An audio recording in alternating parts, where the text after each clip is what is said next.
Anterior, eu expus as razões que me fizeram crer, que me fazem crer que o projeto político de Bolsonaro não é golpista. Ao meu ver, trata-se de coisa pior, mais grave, como eu disse na ocasião. Trata-se de um projeto político que visa a refundação da República de alto a baixo, o que pressupõe a liquidação da atual institucionalidade, a revogação da Constituição de 1988, tudo isso tendo em vista a construção de uma nova ordem, de um novo Estado, com a imposição de cima para baixo de uma nova Constituição, inspirada no ideário da extrema-direita. Disse que Bolsonaro inova ao associar a continuidade da implantação da agenda neoliberal em curso desde Collor, isso ele dá continuidade, e inova ao associar essa agenda neoliberal com a agenda da extrema-direita da implantação de um Estado de tipo totalitário. Nesse vídeo, vamos aprofundar um pouco mais a exposição dessa tese.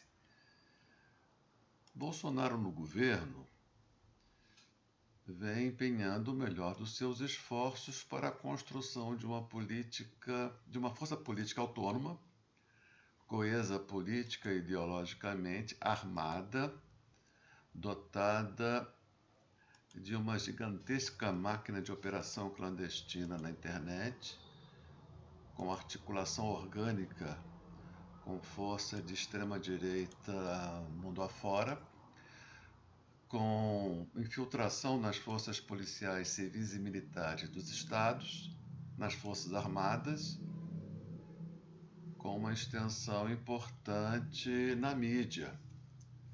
Tudo isso sob a sua única e incontestável liderança. Bolsonaro e o bolsonarismo têm um projeto político que muitos não estão percebendo qual seja. Esse projeto político, isso é importante, não é nem golpista nem eleitoral, como muitos estão achando que seja. Não, trata-se de um projeto de poder, não de um projeto de governo. Bolsonaro lidera a única força política relevante entre nós que tem um projeto de poder. As demais forças políticas têm projetos eleitorais de ocupação dos executivos e dos legislativos, comprometidos com a manutenção do atual quadro institucional, que vai muito mal das pernas, né? Todos nós sabemos disso. O projeto de poder de Bolsonaro, que é, repito, o da implantação de um Estado de tipo totalitário, não pode ser realizado por meio de um golpe, nem por meio de eleições. É isso que precisa ficar bem claro. Caso contrário, não iremos compreender o que está em curso. E para isso, para compreendermos o que está em curso, precisamos nos livrar das cortinas, das muitas cortinas de fumaça que estão sendo construídas à direita, ao centro e à esquerda. Lamentavelmente também à esquerda. Estão sendo produzidas essas cortinas de fumaça que querem impedir que a gente veja o que está realmente em curso, né? Essa história de golpe, Bolsonaro vai dar o golpe, os militares vão dar um golpe. Essa história que eles darão um golpe para impedir a realização das eleições ou para impedir que Lula, caso venha a ser eleito, tome posse, essa hipótese é simplesmente ridícula. Ridícula, mas conveniente, né? Conveniente para muitas forças políticas que precisam desse espantalho para justificar o rebaixamento da discussão política e as alianças, digamos, esquisitas, né? Um golpe para impedir as eleições ou para não dar posse ao eleito, nas atuais condições da política brasileira, teria que ter necessariamente a forma de uma quartelada de quinta categoria, o que não daria sustentação interna nem externa ao governo golpista. Né? Seria certamente motivo de escárnio internacional, com repercussão negativa certamente na esfera da economia globalizada. É importante que a gente tenha em mente que o golpe de 1964 não foi uma quartelada. Longe disso. O golpe foi longamente preparado, contou com o apoio de praticamente toda a grande mídia, da Igreja Católica, de setores majoritários das classes médias, do grande capital, de setores importantes do médio e pequeno empresariado, não é? E contou com o apoio da maioria do Congresso Nacional, que aprovou naquela sessão tristemente histórica, né, a vacância do poder, e essa sessão foi referendada, foi reconhecida como válida, como legítima pelo STF. O golpe foi liderado pelas Forças Armadas, mas jamais foi uma quartelada, com as cúpulas do Exército, da Marinha e da Aeronáutica enfiando goela abaixo da burguesia e das classes médias à sua vontade. Foi um movimento golpista, civil e militar contra o povo e contra o programa de emancipação do povo, né, as reformas de base. Mas não foi uma quartelada. Hoje, impedir as eleições ou impedir a posse do eleito seria uma ridícula e insustentável quartelada. O Brasil é um país complexo demais para ser submetido a uma quartelada. Tem uma economia grande demais para que uma coisa como essa pudesse sair exitosa, né? Quem pensa o contrário ou é desinformado ou tem interesse em manter essa cortina de fumaça, né? A direita, ao centro e, lamentavelmente, a esquerda, né?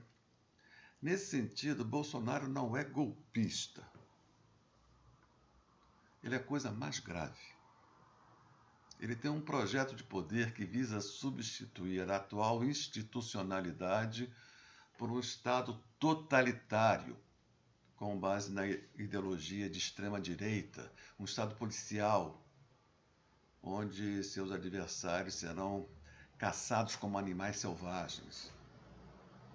Um Estado como esse, para se legitimar diante do povo e do mundo, tem que necessariamente, aqui está o ponto, se apresentar como a única solução para a saída de uma grave crise política e institucional.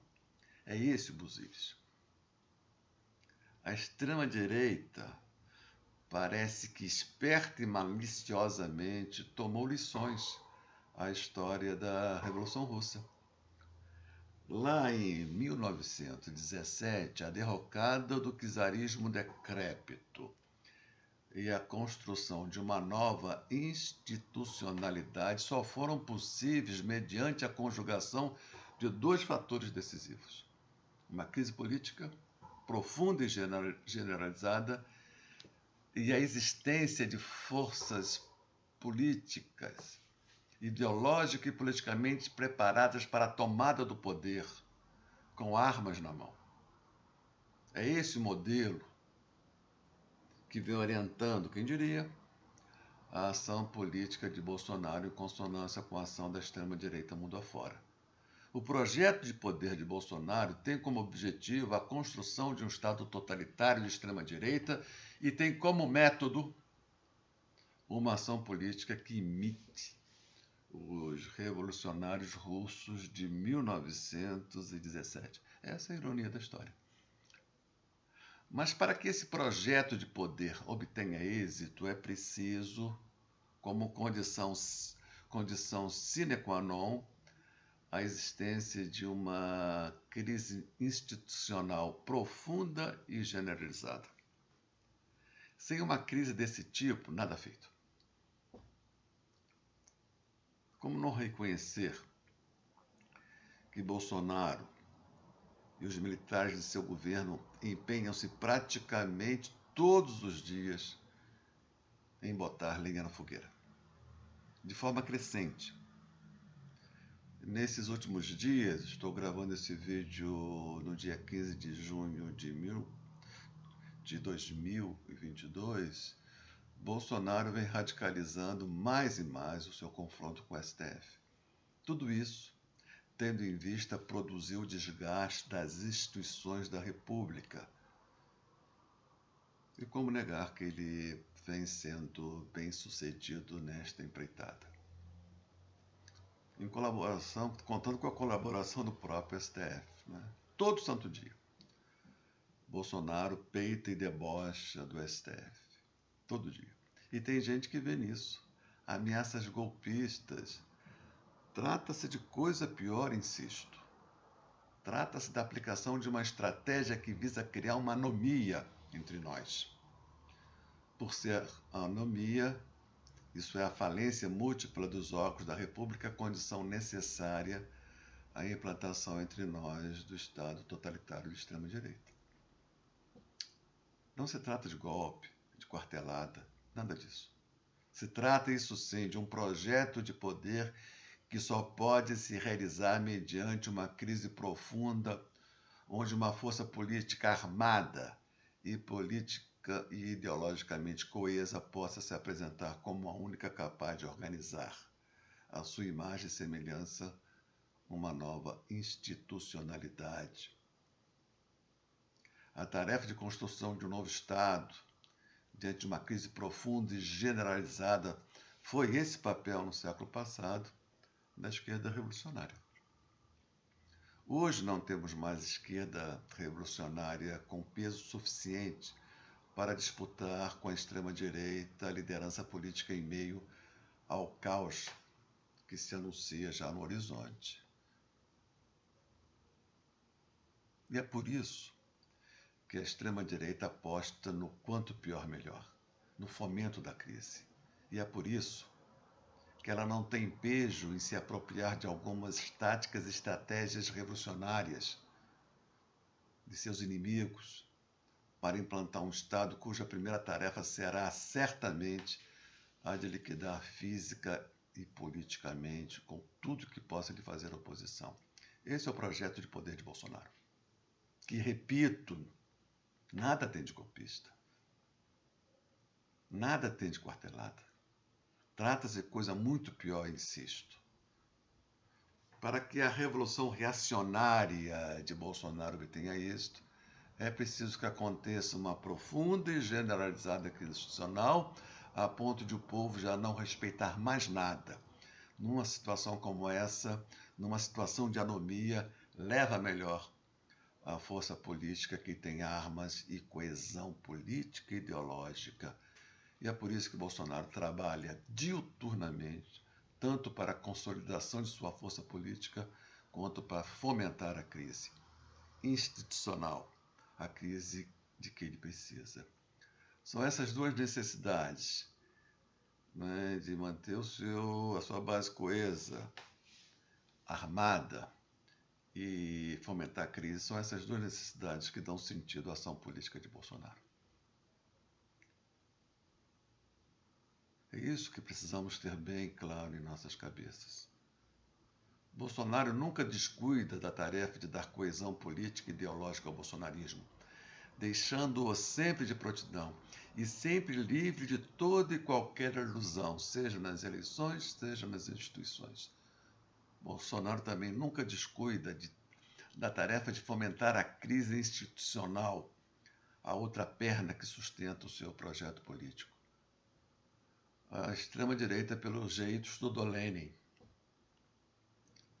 Nos próximos vídeos eu vou apresentar a minha visão de como podemos e devemos enfrentar o projeto de poder de Bolsonaro e como podemos e devemos construir uma alternativa nacional, popular e democrática à crise que está aí e que tende a permanecer e se agravar independentemente do resultado das eleições. Se você gostou desse vídeo, por favor, dê um like, compartilhe, inscreva-se no canal, acione o sininho. Obrigado e até a próxima.